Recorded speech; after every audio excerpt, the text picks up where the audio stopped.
안녕하십니까. 저는 경희대학교 병원 정신건강의학과의 백종우입니다.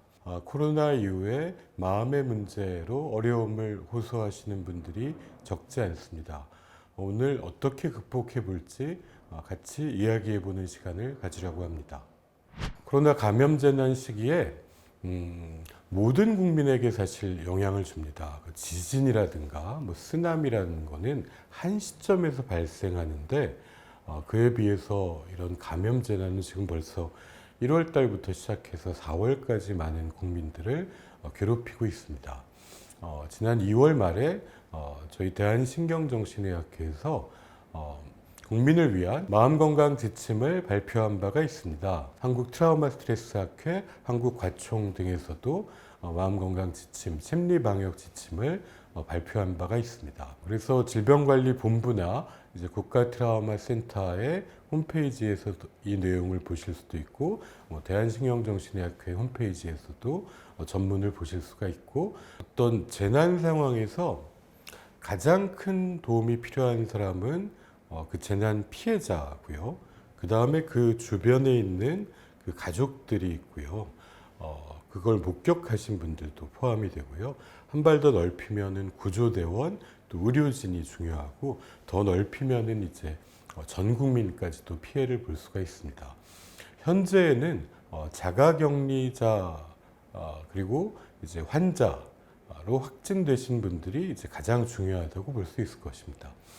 그래서 중증 환자에 대해서는 병원에 입원해 계시니까 그 병원에서 협진으로 도움을 드리고 있고요.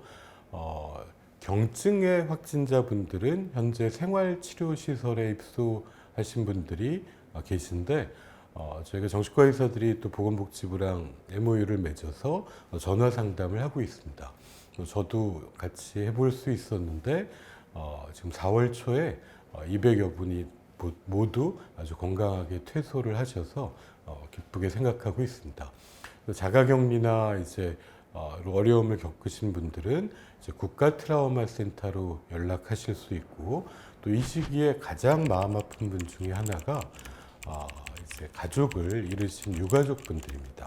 장례조차 제대로 치를 수 없는 상황이기 때문에 애도를 제대로 할 수가 없고, 그러다 보면 고통이 더 클 수밖에 없는 시점인데, 유가족분들 역시 국가 트라우마 센터를 통해서 도움을 받으실 수 있습니다. 일반 국민들은 앞에도 말씀드린 정신건강 상담 전화 1577-0199로 연결하시면 24시간 언제든 어려움에 대해서 정신건강 전문가, 전문요원의 상담을 받으실 수 있겠습니다. 또 지금 다행히 우리나라는 그동안에 어떠한 자연재난이 많지 않은 특성이 있기도 했는데요. 그러다 보면은 이제 의료 시스템이 붕괴되는 일은 거의 없었습니다. 다행히 지금 코로나 상황에서도 병원은 굉장히 안전한 상태에서 진료를 하고 있기 때문에, 특히 기존에 치료하고 계신 분들은 주치의를 꼭 찾으셔서 치료의 방향을 상의할 필요가 있으시고, 어떤 새로운 질환이 발병한 분들도 늦지 않게 조기에 치료하는 게 필요하다고 생각됩니다. 우리는 누구나 이전에 어떤 스트레스를 경험하고 그것을 이겨온 자기만의 경험을 가지고 있습니다. 근데 어떤 외부의 스트레스 때문에 너무 힘든 상황에서는 잠시 이를 잊기도 합니다. 여러 가지 마음건강 수칙, 심리방역 수칙을 참고로 하면서 가장 중요한 거는 나한테 잘 맞는, 내가 스트레스를 극복하고 이겨온 적합한 방식을 살려내서 무엇보다도 내가 가장 믿을 수 있는 사람과 함께 이겨내는 것이 가장 중요한 것 같습니다. 사실 그 코로나에 대한 방역도 나라별로 굉장히 다릅니다. 근데 이런 이제 바이러스에 대한 방역 가이드라인이 이만한 내용이 있으면 사실 그 중에 3분의 1 정도가 위기소통이랑 이제 심리방역에 대한 내용입니다. 그만큼 중요하기 때문인데, 사실 지금 코로나에 대한 우리 국민들의 대응은 굉장히 칭찬받을 만한 성숙한 수준이라고 생각합니다. 뭐 해외 언론에서도 여러 차례 보도됐지만 어떠한 공황 상태나 또 뭐 아노미 상태도 없었고 뭐 사재기라든지 아주 이기적인 행동도 보고되지 않았기 때문에 매우 성숙하게 대응하고 있다고 생각됩니다. 심리방역도 마찬가지인데요. 사실 이 시기의 어려움은 첫 번째가 일상생활의 중단입니다. 그래서 내가 좋아하던 사회복지관, 뭐 그다음에 운동 이런 것들을 전혀 못한다. 노래교실도 못 간다. 뭐 이런 분들 많이 만나게 됩니다. 그리고 가장 안 좋은 게 하루 종일 코로나 뉴스만 계속 보시는 겁니다. 뉴스는 반드시 봐야 되고 정확한 정보를 얻어야 됩니다. 하지만 꼭 필요한 만큼만 봐야 됩니다. 이게 하루 종일 앉아서 뉴스를 보게 되면 그만큼 밖에 나가서 이 봄에 좋은 날씨에도 불구하고 햇볕도 보지 못하고 운동량이 급격히 저하되게 됩니다. 사실 그 스트레스를 이겨내는 우리의 심리적인 힘도 결국은 몸에서 나옵니다. 그래서 몸이 건강해야 되거든요. 그래서 일상생활의 리듬을 유지하고 어려운 상황이지만 이제 밖에서 어렵다면은 최소한 실내에서라도 창문을 열어놓고 햇볕이 드는 곳에서 운동을 하는 것이 모든 심리방역 지침의 가장 첫 번째로 얘기하고 있는 것들이고요. 또 이 시기의 스트레스를 정상적인 반응으로 받아들이라는 것을 또 얘기합니다.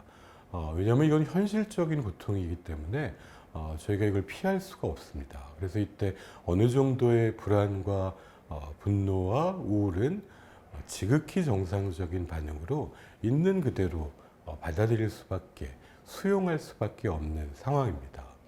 그리고 필요하기도 하다는 거죠. 불안이 너무 없으면은 여기에 대해서 적절한 대응과 준비를 못하기 때문에 우리는 또 실패를 경험하기 때문에 그 균형을 잡는 게 매우 중요합니다. 그게 너무 어렵다, 뭐 이렇게 얘기하시는 분들도 있으신데 맞습니다. 누구나에게 어려운 일입니다. 저희도 어떻게 보면 하루에 코로나 확진자들이 늘어났다, 우리 동네에 있다 그러면은 당연히 스트레스 호르몬이 증가합니다. 불안합니다. 이때 나를 관찰해야 됩니다. 이래서 내가 불안해하고 있구나. 라고 알고 그래서 이렇게 행동을 해야겠구나라는 계획을 세우고 그 계획에 맞게 행동해야겠지만 이 시기에 어느 정도의 불안과 분노는 아주 자연스러운 반응이라는 것을 꼭 기억해 주십시오. 그러면 어떻게 이겨내야 되느냐? 가장 중요한 거는 소중한 사람 그리고 내 얘기를 할 수 있는 믿을 수 있는 사람과의 소통을 지속하는 겁니다. 사실 반대라고 얘기하는 분들도 많습니다. 벌써 몇 달째 가족과 있는 시간은 늘어나는데 또 만나고 싶은 사람들은 잘 못 만나고 가족과 있는 시간이 늘어나는 것은 좋은 일인데 라고 볼 수도 있지만 모든 변화는 스트레스입니다. 그리고 어떻게 해야 될지 우리가 익숙하지 않습니다. 그러다 보면 갈등이 늘어나고 서로 싸우게도 되고 지칠 수도 있습니다.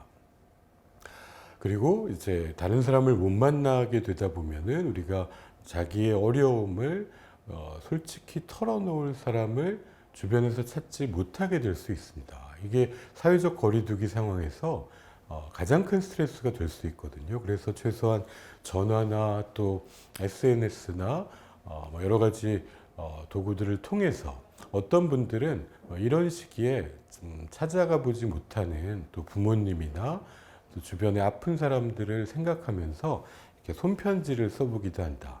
또는 이제 의료인들 현장에서 애쓰고 있는 방역진들에게 감사의 편지를 써보기도 한다. 이런 말씀들을 해주시는데 사실 이런 것들은 그분들을 응원하면서 우리 사회적 신뢰를 높이는 행동이자 자신의 면역력을 지키는 데에도 굉장히 도움이 되는 행동입니다. 우리가 이 시기에 면역력을 지키는 것은 바이러스랑 싸우는데 굉장히 중요하지 않겠습니까? 근데 내가 누군가에게 도움을 주고 있다. 감사를 표시하는 거.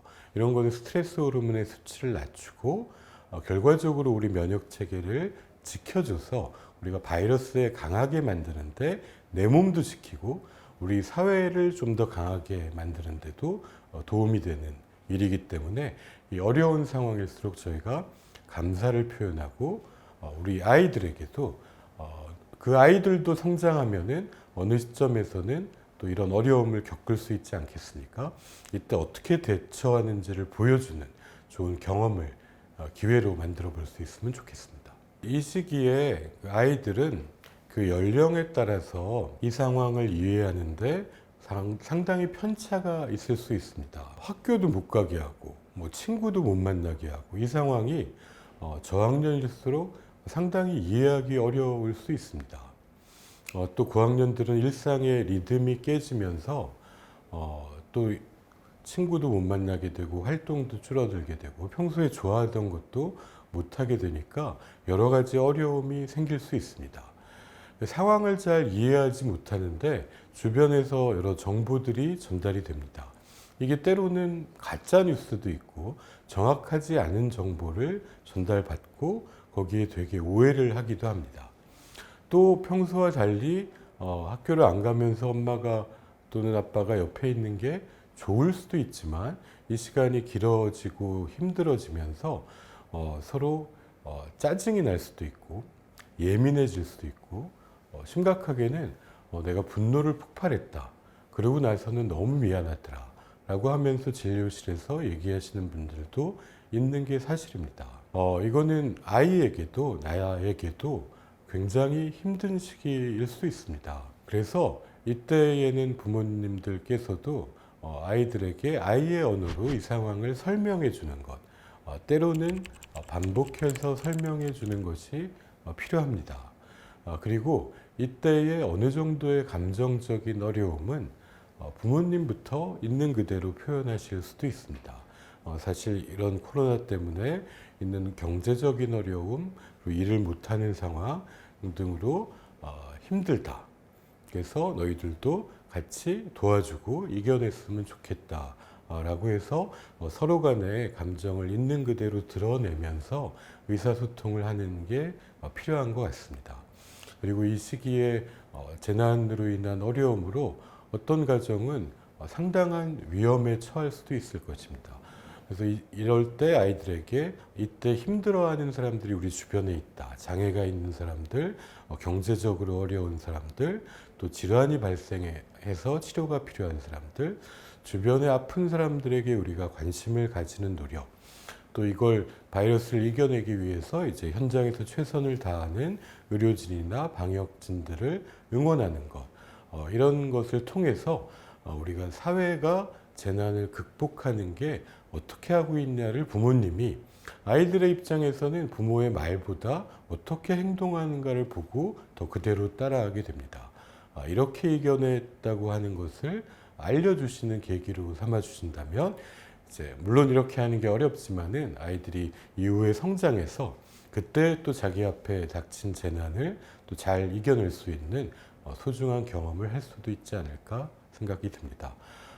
또 그와 함께 아이들의 일상생활이 지금 무너지기 쉽습니다. 그래서 어느 정도는 함께 하루의 계획을 세워보고 집에서지만 그 목표대로 한번 해보고 또 그걸 잘했을 때 거기에 또 보상을 주고 하는 것들을 통해서